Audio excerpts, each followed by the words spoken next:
नमस्कार। चैनल में आपका स्वागत है। पंजाब में लोकसभा चुनाव की स्थिति धीरे धीरे साफ होती जा रही है।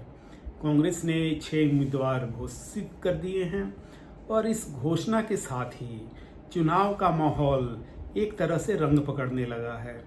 आम कांग्रेसियों की राय में मैंने कुछ लोगों से यहाँ पे बात की, कांग्रेस के नेता से और वर्करों से। उनमें सिद्धू को इस चुनाव में किसी भी रूप में पार्टिसिपेशन नहीं देने के पार्टी हाईकमान के फैसले का स्वागत किया है। उन्हें लगता है कि नवजोत सिद्धू अगर कहीं चुनावी सभा में रहें तो उनके खिलाफ विरोध की संभावना ज़्यादा है। अमृतसर में जो वहाँ के सांसद हैं गुरजीत औला, उनको टिकट दे दी गई है। सिद्धू की सीट अमृतसर हुआ करती है। सिद्धू पहले वहाँ से चुनाव लड़ चुके हैं, 1-2 बार मना भी कर चुके हैं और इस बार पटियाला में उनके लड़ने की संभावना थी। पटियाला से धर्मवीर गांधी को कांग्रेस ने टिकट दे दिया है। अब सिद्धू के चुनाव लड़ने की सारी संभावनाएं खत्म हो गई हैं। वो आईपीएल में कमेंट्री कर रहे हैं और ऐसा लगता है कि इस बार पंजाब के चुनावों में सिद्धू की कोई भूमिका नहीं रहेगी। आम कांग्रेसी इसका स्वागत कर रहे हैं क्योंकि उन्हें लगता है सिद्धू अपने वक्तव्यों से कहीं ना कहीं संदेह की स्थिति पैदा करते हैं और उससे कांग्रेस के जो वर्कर हैं उनका मनोबल गिरता है।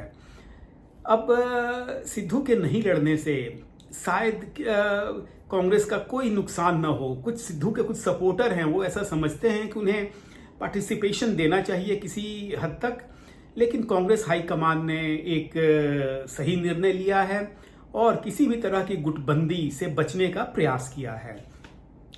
इन जो कांग्रेस ने 6 कैंडिडेट घोषित किए हैं उसमें सबसे प्रमुख नाम है चरणजीत सिंह चन्नी का। चरणजीत सिंह चन्नी जालंधर लोकसभा जो सुरक्षित क्षेत्र है वहां से चुनाव लड़ेंगे। ये मुख्यमंत्री रह चुके हैं।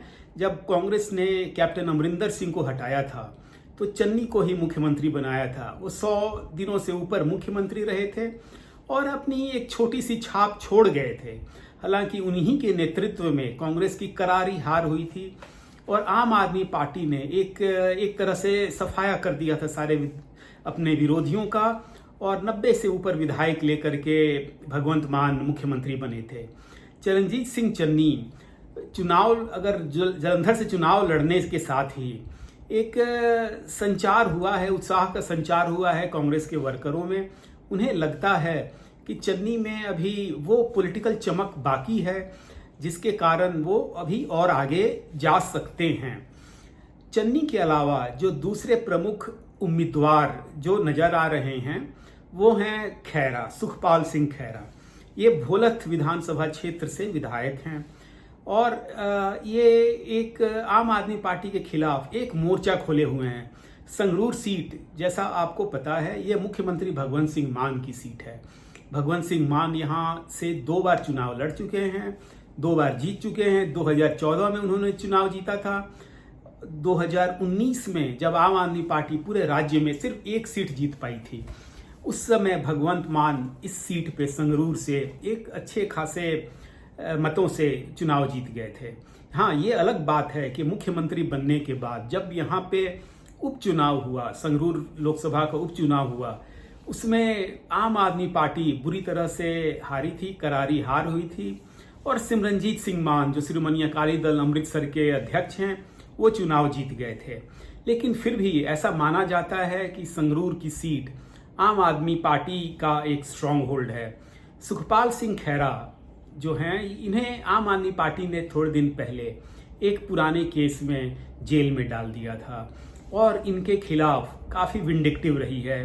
खैरा वही हैं जो एक बार आम आदमी पार्टी से भी विधायक रह चुके हैं, इसीलिए शायद इनकी भगवंत मान से बिल्कुल नहीं बनती और यह कुछ हद तक पर्सनलाइज्ड ईगो क्लैश था जिसके चलते खैरा को जेल में डाला गया था। अभी हाल ही में सुप्रीम कोर्ट में आम आदमी पार्टी की पंजाब सरकार ने एक एफिडेविट दिया था कि इस केस में फिलहाल वो कोई परस्यू नहीं करेंगे और आगे नहीं जाएंगे। खैरा को एक जमानत एक तरह से मिल ही गई थी और ऐसा लग रहा है कि वो एक बहुत मजबूत दावेदारी वहां से पेश करेंगे और संगरूर जो लोकसभा सीट है ये बड़ी इंपॉर्टेंट सीट हो जाएगी। संगरूर के अलावा पटियाला की हम बात करें, पटियाला में कांग्रेस ने धर्मवीर गांधी को टिकट दिया है। धर्मवीर गांधी वही व्यक्ति हैं जो 2014 के चुनावों में आम आदमी पार्टी से सांसद रह चुके हैं। इनका व्यक्तित्व काफ़ी प्रभावशाली है, डॉक्टर हैं और क्षेत्र में अच्छी पैठ है इनके, बहुत सौम्य स्वभाव के हैं और मृदुभाषी हैं। ये हाल ही में कांग्रेस में शामिल हुए थे दिल्ली में और उन्हें पार्टी ने टिकट दिया है। यहाँ उनके खिलाफ हैं प्रणीत कौर जो भाजपा की कैंडिडेट हैं, अभी तक कांग्रेस में थी। कैप्टन अमरिंदर सिंह की ये पत्नी है जो पंजाब के कई बार मुख्यमंत्री रह चुके हैं और अब सपरिवार भाजपा ज्वाइन कर चुके हैं। ये मुकाबला बड़ा रोचक होने वाला है पटियाला में, क्योंकि यहाँ पे एक 4 कॉर्नर कॉन्टेस्ट है और शिरोमणि अकाली दल के NK शर्मा जो एक व्यवसायी हैं और रियल्टर हैं, उनकी बिल्डिंग यहाँ पे बनती हैं और वो एक रियलिटी कंपनी के मालिक हैं। वो चुनाव लड़ रहे हैं, पैसे वाले हैं और वो खर्च करेंगे चुनावों में, और उनकी वो विधायक भी हैं, तो उनकी भी एक हद तक पैठ है यहाँ पे। तो पटियाला का चुनाव भी एक दिलचस्प देखने को मिलेगा। एक आश्चर्यजनक चीज हमें ये देखने को मिली कि भटिंडा में हरसिमरत कौर बादल को अभी तक शिरोमणि अकाली दल ने अपना उम्मीदवार नहीं बनाया है, जबकि अकाली दल ने अपने कई कैंडिडेट घोषित कर दिए हैं। कि जो बादल बहू हैं ये इस चुनाव में अभी तक टिकट नहीं दिया गया है।